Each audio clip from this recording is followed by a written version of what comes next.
We did this about a week ago and it's still looking good. But here we're sitting on a little country reclaimed wooden table. It looks real nice. This can be done. It's with ease. If you want to learn all my secrets and tips, you're going to go to the Ultimate Online Floral class and learn the skills. It's like going to cooking school. You're going to learn all kinds of dishes, except you're going to be using flowers for the ingredients.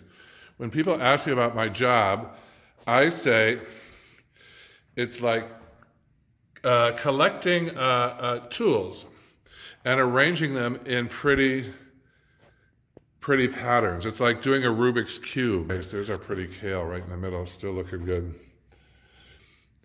Look how pretty that stalk is after a week. Ranunculus. And my favorite, Grevillea.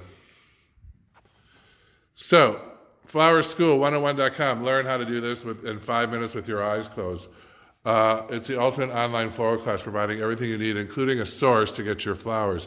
You'll save that amount. It's $7.49 for the whole semester. We also have the ultimate bridal design, which is $4.95. You'll save more than $500 by learning how to do your own wedding. Or, even if you don't do your own wedding, knowing what to look for when you go to order flowers so you're not charged too much. These are all the flowers we made this week. There's my Flower Crazy invention. You can order it at flowerschool101.com. Here's my Flower Crazy design. Lilies are beginning to pop. And here is the first arrangement we did, a little English mass of spray roses, hypericum berry, and seeded yew. It's a cute little urn that I had sitting around with nothing to do.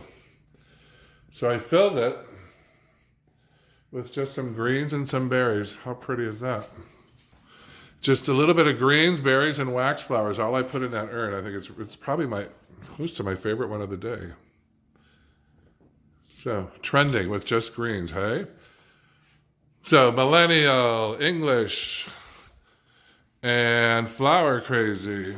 Anyway, flowerschool101.com. Email me with any questions or concerns. Thank you.